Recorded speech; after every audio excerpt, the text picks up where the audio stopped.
आप सभी को मेरा नमस्कार। तो दोस्तों, आज मैं आपके लिए इस वीडियो में गणेश जी भगवान की कहानी लेकर आई हूँ। तो प्रेम से बोलिए गणेश जी भगवान की जय हो। दोस्तों, एक समय की बात है। एक गांव में एक सेठ रहा करता था। वह गणेश जी भगवान का परम भक्त था। भगवान गणेश जी महाराज की भक्ति उसे परिवार से विरासत में मिली थी।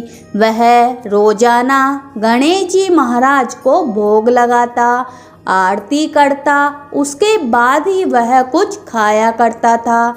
भगवान गणेश जी महाराज की उस पर विशेष कृपा थी। उसके घर में किसी भी चीज की कोई कमी नहीं थी। केवल उसकी पत्नी को छोड़कर उसे भगवान की पूजा पाठ करना बिल्कुल पसंद नहीं था। वह रोज सुबह सवेरे चिल्लाती और एक ही बात कहती कि क्या शोर मचा रखा है। रोज घंटी और शंख बजाकर पूरा गांव इकट्ठा कर लोगे क्या। वह बहुत उसे समझाता, पर वह कहाँ समझने वाली थी। एक दिन सेठ को किसी काम से बाहर जाना पड़ा। उसने अपनी पत्नी से बड़े प्रेम भाव से कहा कि अरे सुनती हो, मुझे एक दिन के लिए शहर जाना है। छोटा सा काम कर देना, मेरे प्रभु को भोग लगा देना, उनका ध्यान रखना, नहीं तो मेरे प्रभु भूखे ही रह जाएंगे। सेठ की पत्नी ने सेठ की बात को अनसुनी कर दी। जब सेठ चला गया तो उसे एक उल्टी चाल चली। उसने सोचा, यदि गणेश जी महाराज को घर से बाहर निकाल दूं तो रोज रोज की आरती, पूजा पाठ, शोर शराबे की झंझट खत्म हो जाएगी। उसने घर के पीछे जाकर एक खड्डा खोदा, उसमें गणेश जी भगवान की मूर्ति को दबा दिया और घर में वापस आ गई। सेठ जब घर वापस आया, उसने मंदिर में गणेश जी भगवान को नहीं देखा तो वह भागा भागा अपनी पत्नी के पास गया और कहने लगा कि अरे सुनती हो, मेरे गणेश जी महाराज कहाँ हैं? वे तो मंदिर में नहीं है। सेठ की पत्नी बोलती है कि मुझे तो पता नहीं, मैंने तो कल रात धूप आरती और भोग लगाकर पर्दा लगा दिया था। सेठ पागलों की तरह गणेश जी महाराज को पूरे घर में ढूंढने लगा। उसे मन ही मन पता था कि यह काम उसकी पत्नी का है।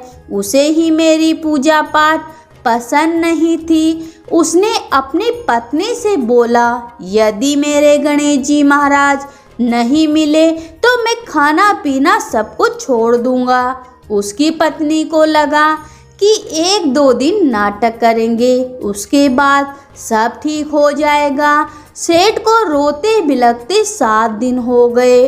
अब पत्नी से बोला, मुझे पता है तुमने ही मेरी पूजा पाठ करना पसंद नहीं था। मेरे गणेश जी महाराज की मूर्ति को तुमने ही कहीं छिपाया है। यदि मुझे मेरे गणेश जी महाराज नहीं मिले तो मैं कुएं में अपनी जान दे दूंगा। अगर उसकी पत्नी मुंह खोलती है तो उसका झूठ पकड़ा जाता। इसलिए वह बोली कि आप मुझ पर क्यों शक कर रहे हो? मुझे सच में नहीं पता। यदि इतनी ही प्यारी थी तो मैं आपके लिए गणेश जी महाराज की नई मूर्ति लेकर आती हूँ। पर सेठ को वही मूर्ति चाहिए थी। फिर वहाँ का शोर शराबा सुनकर गांव के लोग इकट्ठा होने लगे। सेठ की आस्था गणेश जी महाराज भी देख रहे थे। वह भी अपने भक्त के पास जाने के लिए बेचैन हो रहे थे। उधर सेठ कुएं की ओर पाल पर चढ़ गया। उसकी पत्नी दौड़ी दौड़ी गणेश जी महाराज की प्रतिमा खड्डे से निकालने लगी।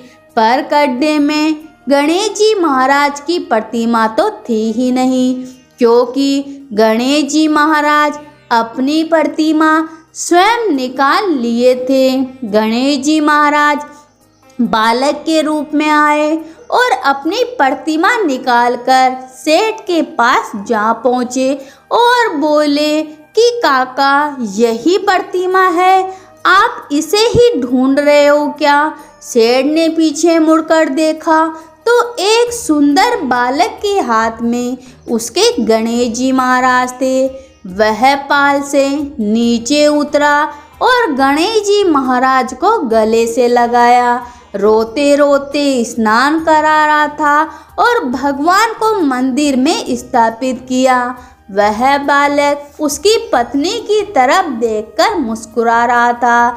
सेठ की पत्नी सोच में पड़ गई कि इस मूर्ति का पता इस बालक को कैसे चला। सेठ के साथ उसकी पत्नी भी अंदर चली गई। सेठ ने रोते रोते बड़े भाव से गणेश जी महाराज को स्थापित किया, पूजा पूरी की और उस बालक का खूब धन्यवाद किया।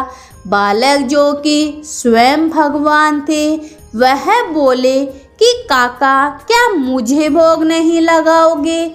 सेठ दौड़ा दौड़ा गया और भोग लेकर आया। जैसे ही भोग लेकर आया तो उसने देखा बालक अदृश्य हो गया और तेज प्रकाश गणेश जी महाराज की प्रतिमा से उदित हो रहा था। सेठ की पत्नी को अपनी भूल का पश्चाताप होने लगा। वह दोनों समझ गए कि स्वयं गणेश जी महाराज अपनी प्रतिमा लेकर स्वयं स्थापित आए थे और दर्शन देने आए थे। दोनों भाव विभोर हो गए। उस रात भगवान ने उसे दर्शन दिए। इस प्रकार से सेठ की भक्ति अमर हो गई। दोस्तों, जो भी इस कथा को सुनता और पढ़ता है, उसकी गणेश जी महाराज की उस पर परम कृपा होती है। उसके घर में किसी चीज की कोई कमी नहीं होती है। कहानी सुनने वाले, हुकारा भरने वाले सबकी गणेश जी महाराज मनोकामनाएं पूरी करे। तो प्रेम से बोलिए गणेश जी भगवान की जय हो।